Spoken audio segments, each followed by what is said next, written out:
Shalom Bapak Ibu Saudara yang terkasih di dalam nama Tuhan Yesus Kristus. Puji nama Tuhan, pagi hari ini bersama-sama kita datang kepada Tuhan untuk boleh memberikan yang terbaik buat Tuhan kita Yesus Kristus. Karena Allah kita adalah Allah yang setia, Dia yang selalu menunjukkan kasih setianya kepada setiap kita. Mari datang kepada Tuhan.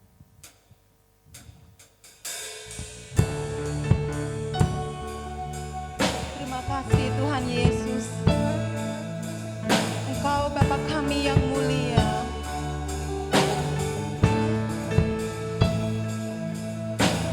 Bapa, Kau setia. Bapa, Kau mulia. Tenanglah jiwa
Biarlah segala pujian kami persembahkan hanya kepadamu Tuhan.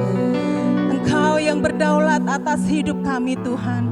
Kami bersyukur buat kasih setiamu Tuhan yang tidak terbatas di dalam hidup kami. Terima kasih Engkau Allah yang senantiasa memenuhi setiap kehidupan kami, memenuhi setiap kebutuhan kami Tuhan. Terima kasih Tuhan Yesus, terima kasih.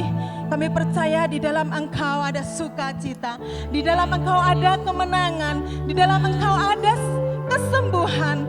Terlebih Tuhan, di dalam Engkau ada jalan keselamatan. Oleh sebab itu Tuhan, kami mau memuji dan membesarkan nama-Mu pagi hari ini. Mari Tuhan Yesus bertahtalah di atas puji-pujian kami. Terima kasih Tuhan Yesus, terima kasih. Kami siap memuji dan menyembah Engkau pagi hari ini. Yang siap menyembah Tuhan, mari bersama-sama katakan amin. Haleluya. Bisa berikan sorak-sorai yang terbaik buat Tuhan kita. Allah kita, Allah yang baik. Amin.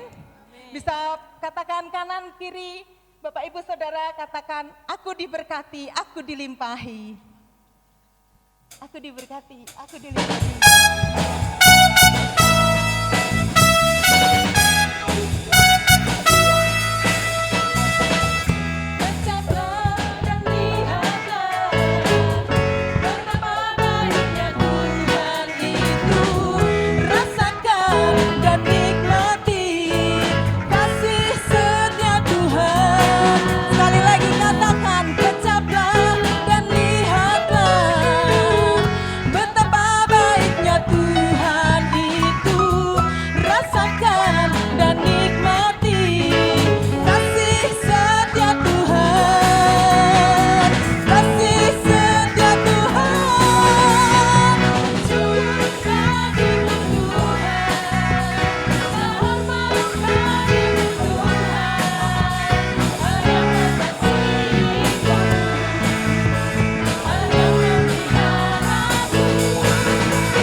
Pagi hari ini, amin. Segala perkara dapat kutanggung di dalam Dia yang memberi kekuatan kepadaku. Mari datang kepada Tuhan dengan segala beban permasalahanmu. Tuhan Yesus yang akan memberi jalan keluar. Penolong yang selalu setia,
setia, penolong yang selalu setia, memenuhi keperluanku. Tak pernah Dia mengecewakan. Yesusku tak pernah gagal. Segala perkara dapat ku tanggung di dalam Dia yang memberi kekuatan. Tuhan Yesus penolong dan sahabat, tetap percaya Tuhan setia.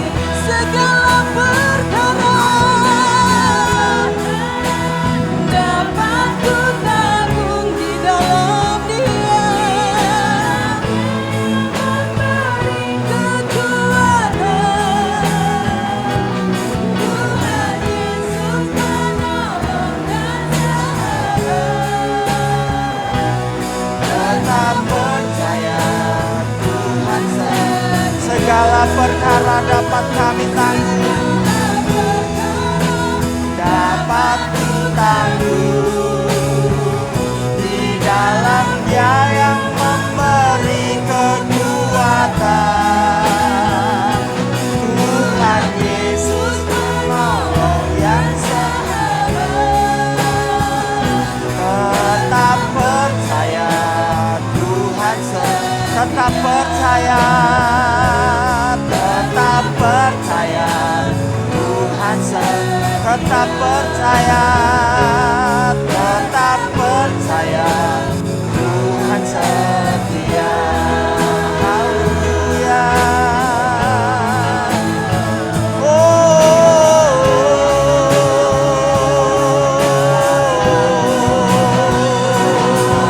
Haleluya. Haleluya.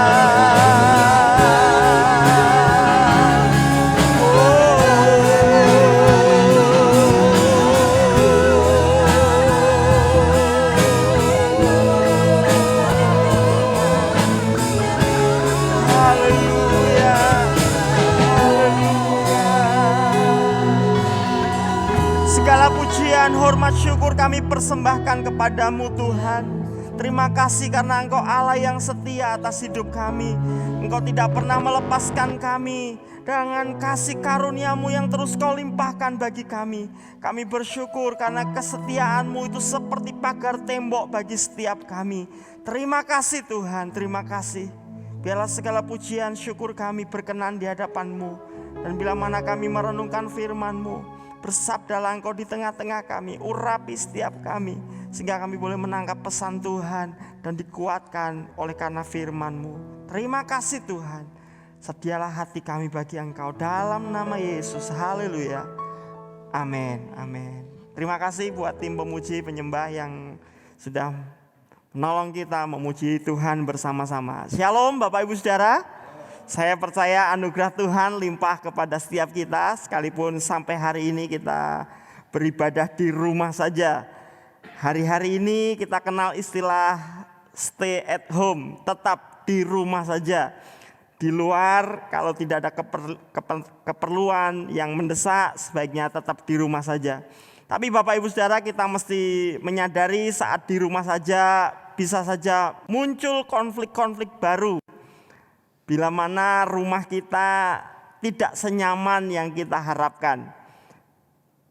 Takut pandemi tetapi di rumah justru muncul konflik baru. Itu sebabnya kita perlu menjaga rumah kita supaya tidak hanya menjadi host, tidak hanya menjadi tempat tinggal, tetapi menjadi home, menjadi tempat di mana kita menikmati anugerah Tuhan, menikmati kenyamanan, menikmati berkat Tuhan.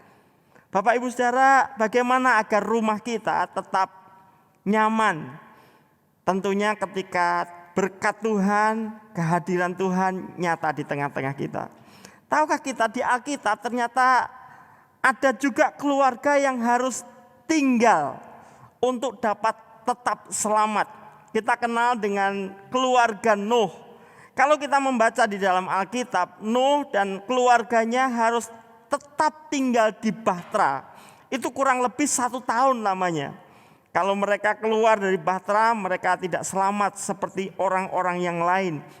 Tetapi selama Nuh dan keluarganya tinggal di Bahtera, walaupun cukup lama, 1 tahun kurang lebih, mereka diselamatkan. Nah, apa rahasia hidup Nuh sehingga Nuh dan keluarganya betah di dalam Bahtera? Mari kita melihat di dalam Kejadian pasal yang ke-7 ayat yang pertama.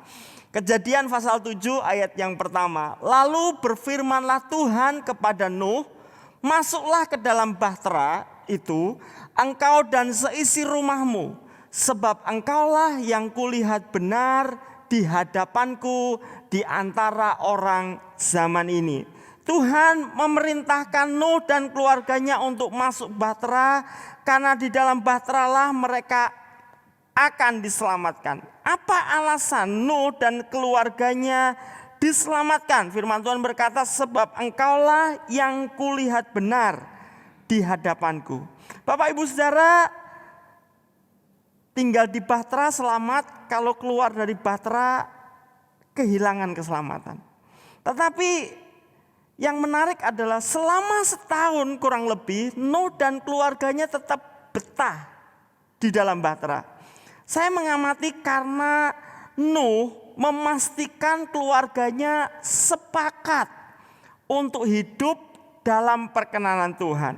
Sekalipun ayat 1 tadi mengatakan engkau yang kulihat benar di hadapanku di antara orang-orang sezamanmu. Ini bukan hanya Nuh, tetapi seisi keluarganya. Kekompakan itu tidak dilakukan saat di dalam Bahtera, tetapi justru diusahakan oleh Nuh dan keluarganya seumur hidup mereka. Jadi ketika mereka ada di dalam Bahtera, karena sudah biasa sepakat, di dalam Bahtera pun mereka nyaman. Ini berbeda dengan keluarga Lot. Kita juga tahu tentang cerita tentang Lot. Lot orang benar. Dan Tuhan ingin Lot dan seluruh keluarganya diselamatkan dari murka Tuhan atas Sodom dan Gomora. Tapi kita tahu cerita selanjutnya. Karena keluarga Lot tidak sepakat, maka keselamatan tidak mereka nikmati secara utuh. Ketika Lot berbicara kepada calon menantunya, Lot justru dianggap orang gila. Calon menantu Lot tidak selamat. Ketika Lot, istri dan kedua putrinya keluar dari Sodom dan Gomora, istrinya menoleh ke belakang dan menjadi tiang garam. Kenapa? Karena ternyata mereka belum sepakat untuk hidup dalam perkenanan Tuhan. Bahkan setelah mereka selamat dari bencana di Sodom dan Gomora, kedua putri Lot justru menyebabkan Lot jatuh di dalam dosa. Mereka menghampiri ayah mereka untuk mendapatkan keturunan, dan itu menjadi peristiwa yang sangat dibenci oleh Tuhan. Lot boleh menjadi orang benar, tetapi ketika Lot tidak mengusahakan supaya keluarganya sepakat hidup dalam perkenanan Tuhan, bahkan dalam misi penyelamatan pun keluarga Lot tidak mengalami keselamatan. Bapak Ibu Saudara, mari kita belajar dari Nuh. Saya percaya sekali lagi, kesepakatan untuk hidup dalam perkenanan Tuhan tidak hanya dibangun Nuh selama mereka ada di Bahtera, tetapi sudah diusahakan seumur hidup Nuh dan keluarganya. Di tengah-tengah dunia yang rusak, di tengah-tengah orang-orang yang memberontak kepada Allah, tetapi Nuh memastikan dirinya dan seisi keluarganya sepakat hidup dalam perkenanan Tuhan. Itu yang penting. Sehingga mereka tetap nyaman sekalipun orang-orang di luar mereka hidup jahat di hadapan Tuhan, mereka tetap nyaman dan menikmati berkat Tuhan. Hingga tiba waktunya mereka masuk dalam Bahtera itu. Mereka stay at home. Mereka tinggal di Bahtera kurang lebih 1 tahun. Tapi mereka tetap nyaman karena mereka diberkati Tuhan. Nah, bagaimana agar rumah kita menjadi rumah berkat, rumah yang nyaman dan diberkati oleh Tuhan? Yang pertama kalau kita belajar dari Nuh adalah mari jadikan rumah kita menjadi rumah pujian dan penyembahan. Kejadian pasal 6 ayat yang ke-9 firman Tuhan berkata, inilah riwayat Nuh. Nuh adalah seorang yang benar dan tidak bercela di antara orang-orang sezamannya, dan Nuh itu hidup bergaul dengan Allah. Nuh hidup bergaul dengan Allah. Dan Nuh mengusahakan supaya seisi rumahnya, baik istri, anak-anak dan para menantunya, hidup bergaul dengan Allah. Nuh menjadikan rumahnya menjadi rumah penyembahan, rumah untuk menghormati Tuhan. Ada keintiman dengan Tuhan di rumah Nuh. Di mana ada keintiman, ada orang-orang yang menyembah Tuhan, memuji Tuhan. Allah bertata di sana. Allah hadir di tengah-tengah pujian penyembahan umatnya. Dan rumah itu menjadi rumah Tuhan. Karena Tuhan betah tinggal di tengah-tengah keluarga Nuh. Di Alkitab pada zaman Daud juga ada satu keluarga yang punya gaya hidup persis seperti Nuh. Dia adalah keluarga Obed-Edom. Satu waktu ketika tabut perjanjian itu ditempatkan di rumah Obed-Edom, firman Tuhan menuliskan di dalam 2 Samuel pasal yang ke-6 ayat yang ke-11. Firman Tuhan berkata, 3 bulan lamanya tabut Tuhan itu tinggal di rumah Obed-Edom, orang Gad itu, dan Tuhan memberkati Obed-Edom dan seisi rumahnya. Ada sebuah catatan yang menarik tentang Obed-Edom, karena ketika tabut perjanjian sebagai simbol kehadiran Tuhan itu ada di rumah Obed-Edom selama 3 bulan. Firman Tuhan berkata, Tuhan memberkati Obed-Edom dan seisi rumahnya. Apa rahasianya? Sebelumnya Bapak Ibu Saudara, tabut perjanjian itu sudah ada di rumah seorang Lewi, bahkan seorang imam bernama Abinadab. Tidak tanggung-tanggung waktunya, 30 tahun kira-kira tabut perjanjian itu ada di rumah seorang hamba Tuhan bernama Abinadab. Tetapi Alkitab tidak pernah mencatat bahwa Tuhan memberkati keluarga Abinadab. Bahkan ketika tabut perjanjian itu harus dipindahkan dari rumah Abinadab untuk dibawa ke Yerusalem, anak Abinadab harus mati karena dengan sembrono menyentuh tabut perjanjian. Apa yang membedakan Abinadab dan Obed-Edom? Bukankah tabut perjanjian juga sama-sama ada di rumah mereka? Yang membedakan adalah Obed-Edom bersama-sama dengan anak-anak mereka menjadikan rumah mereka sebagai rumah pujian dan penyembahan. Mereka memuji menyembah Tuhan. Itu sebabnya Daud penasaran kenapa Obed-Edom begitu diberkati Tuhan. Daud melihat sebuah rahasia. Ternyata selama tabut itu di rumah Obed-Edom, Obed-Edom bersama-sama dengan anak-anak mereka selalu memuji, menyembah Tuhan di sekeliling tabut Tuhan. Itulah yang menyukakan hati Tuhan. Dan yang menarik, manakala tabut perjanjian itu dipindahkan dari rumah Obed-Edom dibawa ke Yerusalem. Saudara tahu, Obed-Edom mendapat hadiah besar, hadiah yang banyak dari Raja Daud. Tapi Obed-Edom dan keluarganya memilih untuk ngungsi, pergi ke Yerusalem untuk tetap menjadi pemuji dan penyembah Tuhan di hadapan tabut perjanjian. Jadi rupa-rupanya kemanapun tabut perjanjian itu berada, Obed-Edom konsisten bersama dengan keluarganya untuk memuji, menyembah Tuhan. Dengan lain kata, keluarga Nuh, keluarga Obed-Edom adalah keluarga yang senang bergaul karib dengan Tuhan. Seisi keluarganya senang menjadi pemuji dan penyembah Tuhan. Bapak Ibu Saudara, bagaimana dengan keluarga kita? Hari-hari ini adalah waktu pembuktian. Ketika kita belum bisa beribadah secara bersama-sama di gedung gereja. Pertanyaannya adalah, apakah rumah kita sudah sama dengan rumah Tuhan? Ketika kita harus di rumah saja, hanya dengan istri dan anak-anak kita, hanya dengan orang tua dan anak-anak kita, hanya dengan keluarga kita, apakah rumah kita sudah sama dengan gereja kita?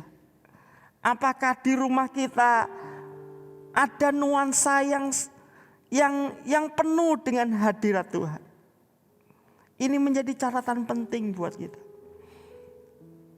Banyak kali ketika kita harus di rumah saja, kita bukannya menciptakan nuansa yang religius di rumah untuk menyadari bahwa Tuhan juga ada di rumah kita. Tetapi yang muncul adalah persungutan satu dengan yang lain. Waduh, enggak bisa keluar rumah. Ketemunya kamu lagi. Anak-anak yang nakal lagi. Istri yang cerewet mungkin. Atau suami yang malas mungkin. Karena harus di rumah saja. Yang ada hanyalah persungutan, kemarahan. Tapi mari ciptakan nuansa yang religius di rumah kita. Dan ini justru menjadi ujian buat kita. Manakala gedung-gedung gereja harus ditutup karena pandemi. Tapi apakah rumah kita sudah betul-betul menjadi rumah Tuhan? Mari kita mengusahakan ibadah di rumah kita masing-masing secara teratur. Sudahkah kita membangun mezbah keluarga? Atau hanya sedang sekedar wacana saja. Wah, pengen sih punya mezbah keluarga, tapi dari tahun yang lalunya lagi cuma hanya jadi wacana, cuma jadi impian. Tapi mungkin Tuhan izinkan pandemi ini terjadi di tengah-tengah bangsa kita, supaya orang-orang percaya menyadari esensi tentang ibadah itu sendiri. Sebenarnya bukan masalah tempat, tetapi apakah Tuhan menemukan orang-orang yang senang menjadi pemuji dan penyembah Tuhan. Mari belajar dari keluarga Nuh, belajar dari keluarga Obed-Edom, Jemaat Sinai, dan siapapun kita yang merenungkan firman Tuhan hari ini.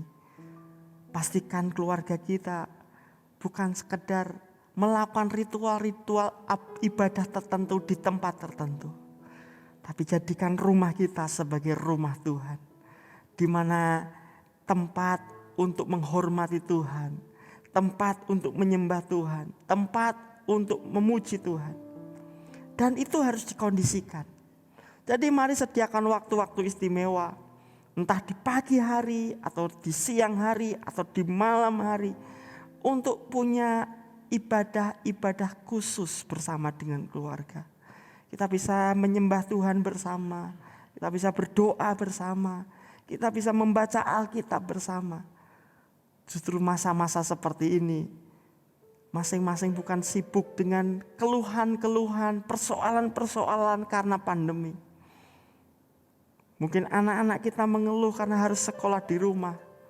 Beberapa orang tua mungkin sedang bergumul karena kondisi keuangan yang semakin sulit. Tapi justru ini waktunya saling sepakat, saling bergandengan tangan untuk menghadirkan hadirat Tuhan di tengah-tengah keluarga kita. Amin Bapak Ibu Saudara. Hal yang kedua, bagaimana rumah kita bisa menjadi rumah berkat. Yang kedua, mari jadikan rumah kita sebagai rumah kekudusan. Kudus itu artinya berbeda dari yang lain karena kualitasnya yang unggul. Nah, apa yang unggul dari keluarga Nuh dibanding dengan keluarga-keluarga dari generasi yang ada, yaitu gaya hidupnya atau prinsip hidupnya. Ayat yang ke-9 tadi mengatakan dari pasal yang ke-6, inilah riwayat Nuh. Nuh adalah seorang yang benar dan tidak bercela di antara orang-orang sejamannya. Nuh punya gaya hidup yang berbeda dari gaya hidup orang-orang sejamannya. Nuh dan keluarganya hidup dengan nilai-nilai kerajaan Allah. Dalam bahasa Indonesia sehari-hari mungkin agak lebih jelas. Nuh tidak berbuat salah. Artinya Nuh tidak pernah kompromi dengan dosa. Nuh hidup dengan prinsip kebenaran. Dia punya gaya hidup benar. Dan firman Tuhan berkata, dan dia satu-satunya orang yang baik pada zamannya. Orang yang saleh. Artinya Nuh tidak hanya konsisten melakukan kebenaran, tetapi Nuh melakukan kebenaran dengan cara-cara yang penuh kasih. Bapak Ibu Saudara, tidak mudah hidup pada zaman Nuh. Ketika semua orang, firman Tuhan berkata, lakunya sudah rusak. Bahkan firman Tuhan berkata, Tuhan menyesal menciptakan mereka. Lakunya begitu rusak. Ada begitu banyak tekanan-tekanan yang Nuh dan keluarganya alami. Tetapi Nuh dan keluarganya konsisten untuk tidak kompromi dengan dosa. Konsisten untuk tetap mengasihi sesama. Bapak Ibu Saudara, itu bukan hal yang mudah. Hidup dalam kebenaran di tengah-tengah dunia yang bengkok. Hidup dalam nilai-nilai kerajaan Allah, yaitu kasih dan kebenaran. Nuh punya tantangannya sendiri. Dan saya yakin kita juga hidup di zaman dengan tantangan kita sendiri. Hari-hari ini ada begitu banyak tekanan-tekanan yang bisa menggoncang iman kita. Bisa membengkokkan value yang kita pegang teguh. Hari-hari ini kita bisa saja tergoda untuk kompromi dengan hal-hal yang itu bertentangan dengan firman Tuhan. Yang tidak sesuai dengan karakter Allah. Tapi justru disinilah Tuhan menantang kita. Apakah keluarga kita menjadi keluarga yang kudus di hadapan Tuhan? Mari jadikan rumah kita menjadi rumah kekudusan. Artinya di rumahlah kita menanam nilai-nilai untuk bersepakat tidak kompromi dengan dosa. Kalau di rumah saja isinya adalah kebohongan, saling tidak jujur satu dengan yang lain, saling membuli satu dengan yang lain, saling menyakiti satu dengan yang lain. Bagaimana kalau kita di luar rumah? Saya yakin kalau di rumah kita yang ada adalah kebenaran dan kasih, maka seisi anggota keluarga kita nyaman di rumah. Bapak Ibu Saudara, nilai-nilai apa yang ada dalam keluarga kita? Apakah nilai-nilai yang sama dengan dunia? Atau nilai-nilai yang sama dengan kerajaan Allah? Seharusnya keintiman dengan Tuhan pasti diikuti dengan hidup yang sekarakter dengan Tuhan. Karena kita akan menjadi sama dengan siapa yang kita kagumi. Kalau beberapa anak muda sekarang mengagumi K-pop, lama-lama cara hidupnya, model bajunya, cara ngomongnya akan persis dengan grup band Korea itu. Kalau seseorang mengagumi benda-benda tertentu, maka dia akan jadi seperti itu. Nah, seandainya kita belajar seperti Nuh, kalau kita bergaul karib dengan Allah, kalau kita mengagumi Tuhan, pasti kita akan sekarakter dengan Tuhan. Jadi keintiman dengan Tuhan pasti diikuti dengan hidup yang sekarakter dengan Tuhan, hidup yang sesuai dengan nilai-nilai hidup Tuhan.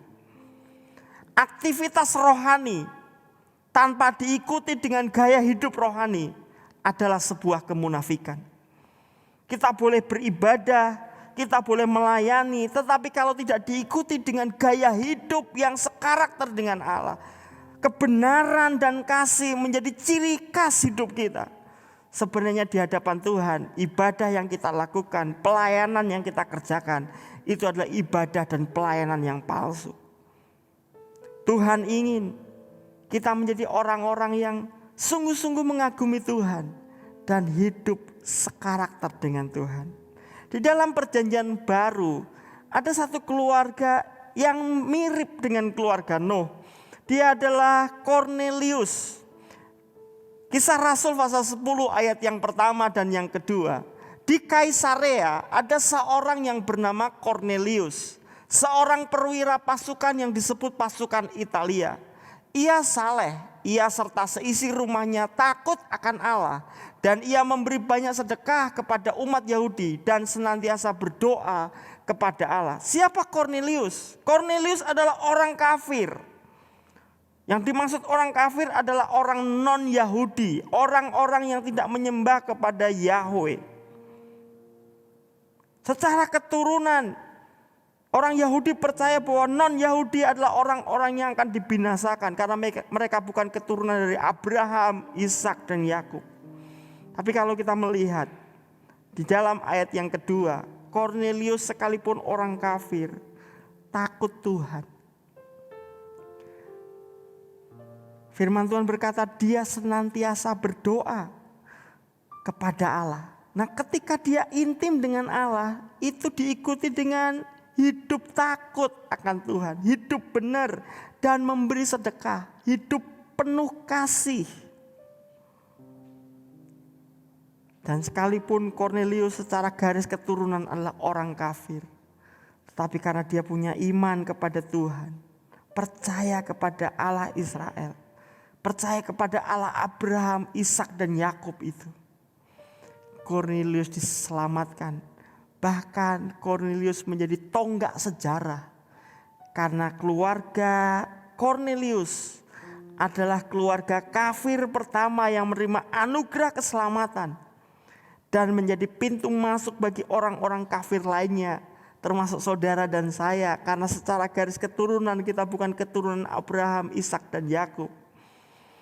Tetapi kita mendapat kesempatan untuk mendengar kabar baik dan diselamatkan. Tapi kita melihat polanya. Cornelius senang berdoa. Dan itu kemudian diikuti dia takut akan Tuhan, hidup dalam kebenaran, dan dia memberi banyak sedekah. Dia penuh kasih. Sekali lagi, kekudusan itu adalah buah dari keintiman. Ketika Nuh senang bergaul karib dengan Tuhan, maka gaya hidupnya benar dan penuh kasih. Hidupnya berbeda dari generasi seangkatannya. Bapak, Ibu, Saudara, pastikan keluarga kita punya gaya hidup benar dan gaya hidup kasih. Mari tanamkan value yang sesuai dengan nilai-nilai kerajaan Allah. Pastikan anak-anak kita bertumbuh dengan nilai-nilai kerajaan Allah. Kita doakan sungguh-sungguh anak-anak kita. Kita didik mereka. Walaupun mereka mungkin beberapa belum punya kesempatan untuk beribadah di gereja karena belum ada sekolah minggu secara tatap muka. Tapi mari usahakan. Upayakan dengan sungguh-sungguh. Pastikan orang tua, suami, istri sepakat untuk membangun nilai-nilai kerajaan Allah di rumah. Apalah artinya kita pergi ke gereja pelayanan, tetapi kalau kita tidak membangun value kerajaan Allah di rumah kita. Hari-hari ini menjadi pembuktian. Ketika kita stay at home, value apa yang ada di rumah kita? Apakah kasih dan kebenaran dinyatakan dengan sungguh-sungguh? Manakala kita berkomunikasi, berinteraksi satu dengan yang lain, apakah semua terdorong, terbangun untuk hidup dalam kebenaran? Apakah setiap anggota kita, anggota keluarga kita mengalami kasih Allah dan merasa sangat dipedulikan satu dengan yang lain? Apakah semua anggota keluarga kita mengalami anugerah Tuhan, mengalami kemurahan Tuhan lewat satu dengan yang lain? Itu tidak bisa dibangun, tidak bisa dialami ketika keluarga kita tidak punya nilai-nilai kerajaan Allah. Di mana ada nilai-nilai kerajaan Allah, disitulah Allah bertahta di tengah-tengah kita. Hal yang berikutnya, belajar dari Nuh. Mari jadikan rumah kita menjadi rumah pelayanan. Kejadian pasal 7 ayat yang pertama. Firman Tuhan dalam bahasa Indonesia sehari-hari berkata, lalu berkatalah Tuhan kepada Nuh, aku melihat bahwa engkau satu-satunya orang yang melakukan kehendakku. Jadi masuklah ke dalam kapal itu bersama-sama dengan seluruh keluargamu. Nuh dikenal sebagai satu-satunya orang yang melakukan kehendakku. Nuh sudah terbukti hidup benar, takut akan Tuhan, bergaul karib dengan Tuhan. Dan Tuhan berkata kepada Nuh, Nuh bangun bahtera. Bapak Ibu Saudara, Nuh itu tinggal di pegunungan. Dia belum pernah lihat perahu. Tapi Tuhan menyuruh Nuh membuat bahtera. Bukan di pinggir pantai, di atas gunung. Itu sesuatu yang sangat mustahil. Tapi Nuh taat dalam membangun bahtera. Dengan teknologi yang tidak secanggih zaman sekarang. Dengan jumlah orang yang sangat terbatas. Bayangkan hanya Nuh. Tapi kita perhatikan, Nuh tidak mungkin membangun bahtera sendirian. Istri, ketiga anaknya, ketiga menantunya bersepakat bekerja sama membangun bahtera. Saudara, mereka ternyata saling melayani, saling menolong. Saya dalam imajinasi saya, firman Tuhan berkata di dalam surat Petrus bahwa ketika Nuh membangun bahtera itu menjadi kesaksian kebenaran.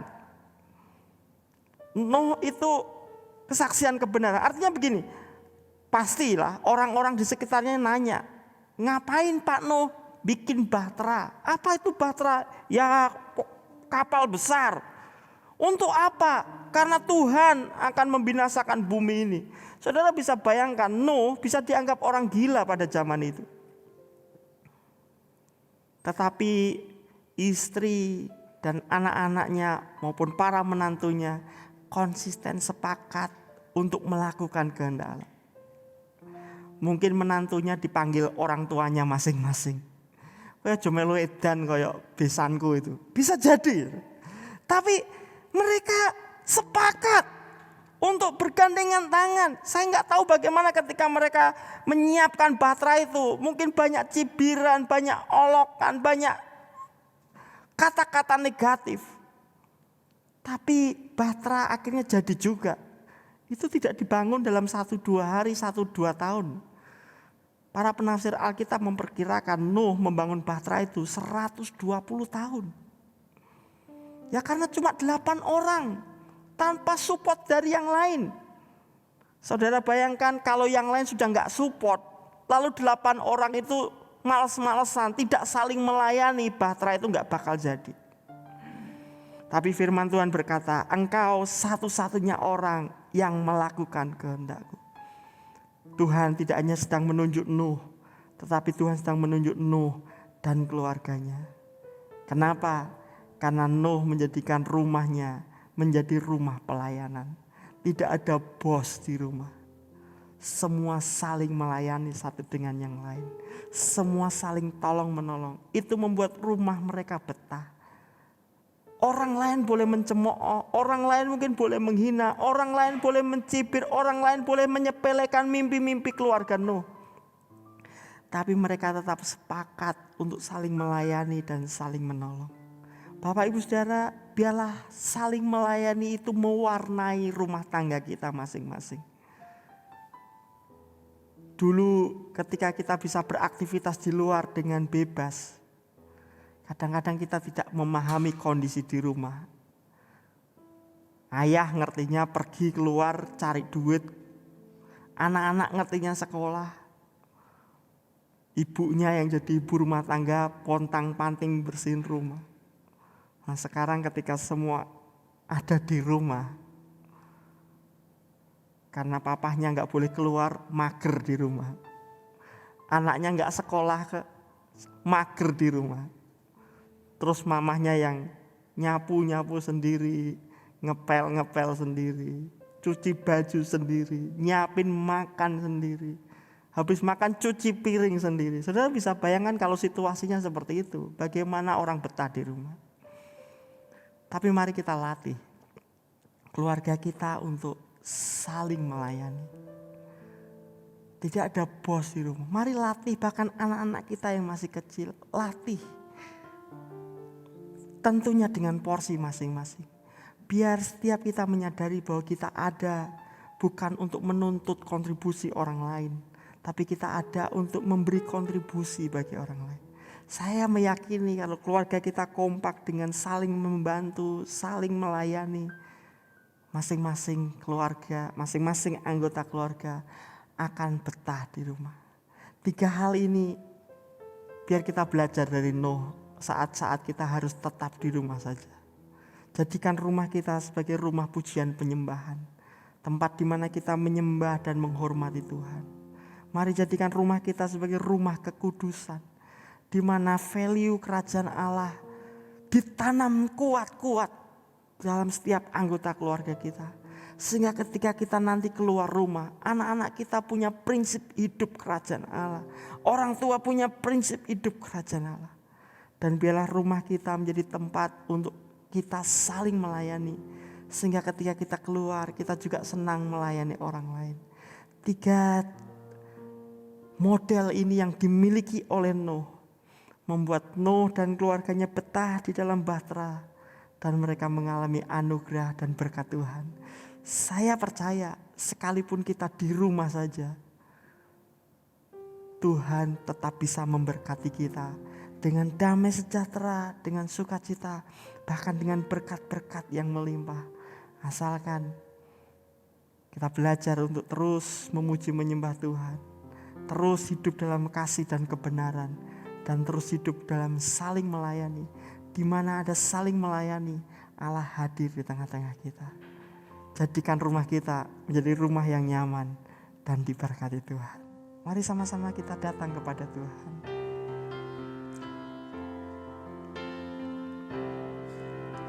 Bersama keluargaku melayani Tuhan. Bersatu selamanya mengasihi Engkau. Tiada yang dapat melebihi kasih-Mu ya Tuhan. Bagi kami Engkau segar bersama keluarga kami. Bersama keluargaku melayani Tuhan. Bersatu selamanya mengasihi Engkau. Tiada yang dapat melebihi kasih-Mu ya Tuhan. Bagi kami Engkau segar bersama keluargaku melayani Engkau. Bersama keluargaku melayani Tuhan. Bersatu selamanya mengasihi Engkau. Tiada yang dapat melebihi kasih-Mu ya Tuhan. Bagi kami Engkau segalanya. Gelombang badai hidup, gelombang badai hidup coba menghalangi, namun kuasa Tuhan buka jalan kami. Bersama keluargaku melayani Tuhan. Bersatu selamanya mengasihi Engkau. Tiada yang dapat melebihi kasih-Mu ya Tuhan. Bagi kami Engkau segalanya. Bagi kami Engkau segalanya. Terima kasih Tuhan buat firman-Mu yang mengajarkan kami untuk sungguh-sungguh menjadikan rumah kami sebagai rumah pujian penyembahan. Rumah untuk menanam nilai-nilai kasih dan kebenaran menurut nilai-nilai kerajaan Allah. Rumah pelayanan di mana kami saling mengasihi, saling melayani, saling mendukung, saling mensupport satu dengan yang lain. Kami percaya Engkau hadir di tengah-tengah rumah kami. Engkau memberkati kami seisi rumah kami, dan kami boleh berjalan dalam kemenangan demi kemenangan. Kami berdoa untuk setiap keluarga-keluarga di mana kami harus ada di rumah saja hari-hari ini. Kami mohon anugerah-Mu Tuhan. Biarlah kami semakin sepakat satu dengan yang lain. Kami boleh saling menghargai satu dengan yang lain. Kami boleh saling mendukung satu dengan yang lain. Biarlah keluarga-keluarga hari ini mulai menyadari hal yang terutama bagi hidup mereka. Anggota keluarga kami adalah harta yang paling indah yang Kau taruh dalam hidup kami. Kami mau belajar saling mengasihi, dan saling mengasihi. Karena Engkau berkenan atas keluarga yang saling mengasihi. Engkau yang melihat persis pergumulan dari tiap-tiap keluarga. Beberapa kami mungkin sedang bergumul dalam kesehatan. Beberapa kami mungkin sedang bergumul dalam pekerjaan dan ekonomi. Beberapa kami mungkin sedang mengalami pergumulan dalam krisis hubungan satu dengan yang lain. Kami percaya Engkau Allah penyembuh kami. Engkau Allah pemulih kami. Engkau Allah yang sanggup membuat terobosan-terobosan baru dalam rumah kami. Kalau Engkau sanggup menyelamatkan keluarga Nuh, Tuhan, selamatkan keluarga kami. Selamatkan kota kami. Selamatkan bangsa kami. Bahkan kami percaya Indonesia penuh kemuliaan Tuhan. Keluarga kami menjadi keluarga yang diberkati Tuhan. Terima kasih buat firman-Mu hari ini. Di akhir ibadah kami membawa persembahan kami, persepuluhan kami. Tuhan yang menguduskan, boleh kami gunakan untuk kemuliaan Tuhan. Dan bila mana kami melanjutkan aktivitas kami menyerahkan hidup kami hari ini, bahkan minggu ini, bahkan hari-hari ke depan. Kami menjalannya dengan sukacita, sebab berkat Tuhan bersama dengan kami. Mari kita menerima berkat Tuhan. Tuhan memberkati engkau dan melindungi engkau. Tuhan menyinari engkau dengan wajah-Nya dan memberi engkau kasih karunia. Tuhan menghadapkan wajah-Nya kepadamu dan memberi engkau damai sejahtera. Kekasih-kekasih Tuhan, mari pulang dengan membawa anugerah dari Allah Bapa, kasih sayang dari Tuhan Yesus Kristus, dalam persekutuan Roh Kudus menyertai kita hari ini sampai selama-lamanya. Di dalam nama Tuhan Yesus Kristus. Amin. Jemaat Sinai, maju.